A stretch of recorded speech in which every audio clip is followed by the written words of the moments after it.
Alhamdulillah, hamdan katsiran thayyiban mubarakan fi kama yuhibbuna rabbuna wa yarda.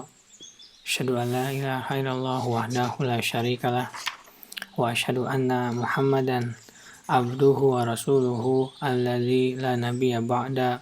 Amma ba'du, kita lanjutkan pembacaan Taisir Karimir Rahman fi Tafsir Kalamil Manan yang ditulis oleh Syekh Abdurrahman bin Nasir As-Sa'di. Masuk pada tafsir Quran surat Al-An'am, surat yang ke-6 ayat yang ke-145 sampai dengan 146. Ayat yang ke-145, A'udzubillahi minasyaitonirrajim. Qul la ajidu fi ma uhiya ilayya muharraman ala ta'imin yat'amuhu illa ayyakuna maitatan aw daman masfuhan aw lahma khinzirin fa innahu rijsun aw fisqan uhilla li ghairillahi bih faman yuturra ghaira bagin wala adin fa inna rabbaka ghafurur rahim.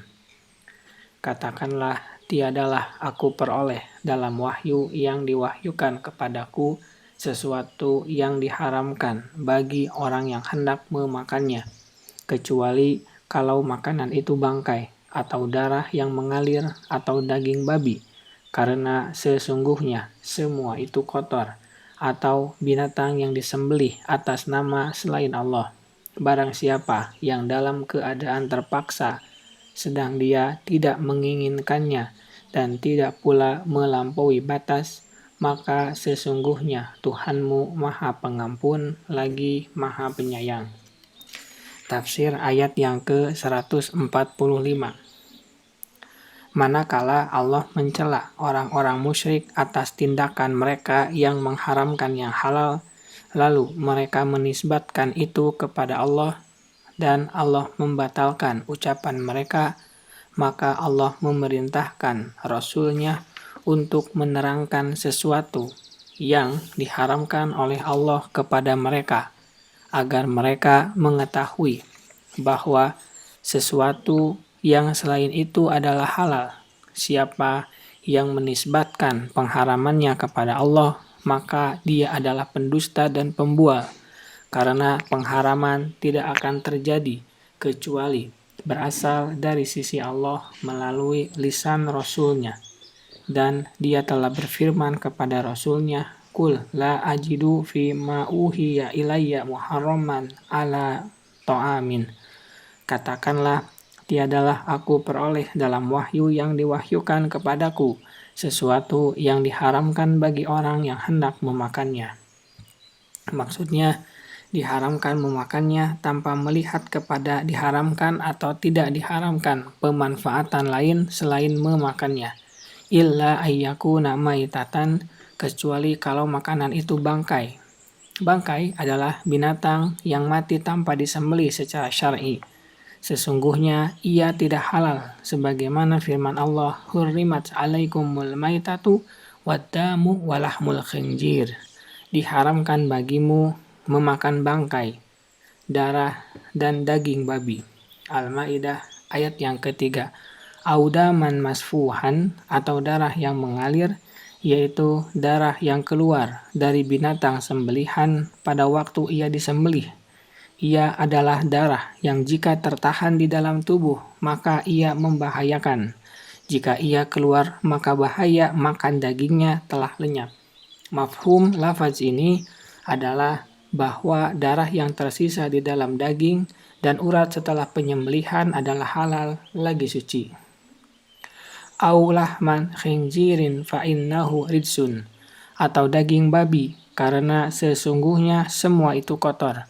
Maksudnya, 3 perkara ini adalah kotor, yakni buruk, najis lagi membahayakan. Allah mengharamkannya karena kasih sayangnya kepadamu dan demi menyucikanmu dari perbuatan kotor. Atau binatang itu adalah fiskon uhilla li ghairillahi bihi, binatang yang disembelih atas nama selain Allah. Maksudnya, kecuali jika sembelihan itu disembelih untuk selain Allah berupa berhala-berhala dan sesembahan-sesembahan yang dipuja oleh orang-orang musyrik. karena ia termasuk kefasikan yang merupakan penyimpangan dari ketaatan kepada Allah kepada kemaksiatan kepadanya. Perkara-perkara yang diharamkan ini, walaupun ia diharamkan, akan tetapi bagi siapa yang dalam kondisi terpaksa, maksudnya keterpaksaan dan kebutuhan mendesaknya untuk makan sesuatu darinya, yang mana dia tidak lagi memiliki sesuatu yang halal, dan dia khawatir mati, ghaira bagin wala adin, sedang dia tidak menginginkannya dan tidak pula melampaui batas. Maksudnya dia tidak ingin memakannya jika tidak dalam kondisi darurat dan tidak pula melebihi batas dengan makan melampaui batas apa yang diperlukan. Fa inna rabbaka ghafurur rahim. Maka sesungguhnya Tuhanmu Maha Pengampun lagi Maha Penyayang. Maksudnya Allah memaafkan orang yang dalam kondisi tersebut. Para ulama berbeda pendapat tentang pembatasan yang disebutkan dalam ayat ini. Meskipun ada perkara-perkara lain selainnya yang diharamkan dan tidak disebutkan padanya seperti binatang buas, burung pemilik cakar, dan sebagainya. Sebagian ulama menyatakan bahwa ayat ini turun sebelum pengharaman selainnya yang lebih dari itu. Maka pembatasan yang disebutkan di dalam ayat ini tidak menafikan pengharaman yang hadir setelah itu, karena ia belum ada dalam sesuatu yang diwahyukan kepadanya waktu itu. Yang lain berpendapat bahwa ayat ini mencakup seluruh perkara-perkara yang diharamkan. Sebagian darinya disebutkan secara jelas, sedangkan yang lain diambil dari makna dan keumuman ilat. Karena firman Allah yang menjelaskan ilat bangkai, darah, dan daging babi, atau yang terakhir saja, adalah fa'innahu ridsun, karena sesungguhnya semua itu kotor. Ini adalah kriteria yang mencakup segala yang diharamkan, karena semua perkara yang diharamkan adalah kotor lagi buruk. Ia termasuk perkara-perkara yang kotor lagi buruk yang diharamkan atas hamba-hambanya demi melindungi mereka, dan memuliakan mereka agar tidak berinteraksi dengan sesuatu yang buruk lagi kotor. Dan perincian yang kotor yang diharamkan adalah diambil dari sunnah, karena ia menafsirkan Al-Quran dan menjelaskan maksud darinya. Jika Allah tidak mengharamkan makanan kecuali sesuatu yang telah disebutkan dan pengharaman hanya bersumber kepada syariat Allah, maka hal itu menunjukkan bahwa orang-orang musyrik yang mengharamkan sesuatu yang Allah rizkikan kepada mereka adalah pelaku kebohongan atas nama Allah dan menisbatkan sesuatu kepadanya secara dusta. Ayat ini mengandung beberapa kemungkinan kuat. Jika Allah tidak menyebutkan babi di dalamnya, hal tersebut disebabkan bahwa konteksnya adalah bantahan pendapat orang-orang musyrik yang telah disinggung di atas, di mana mereka mengharamkan apa yang dihalalkan oleh Allah, dan kelancangan mereka dalam memasuki pembahasan itu sesuai dengan godaan hawa nafsu mereka. Dan itu pada binatang ternak secara khusus, yang mana dari binatang ternak itu tidak ada yang haram kecuali apa yang disebutkan di dalam ayat, yaitu bangkai, dan apa yang disembelih bukan karena Allah. Sedangkan selain itu, maka ia adalah halal.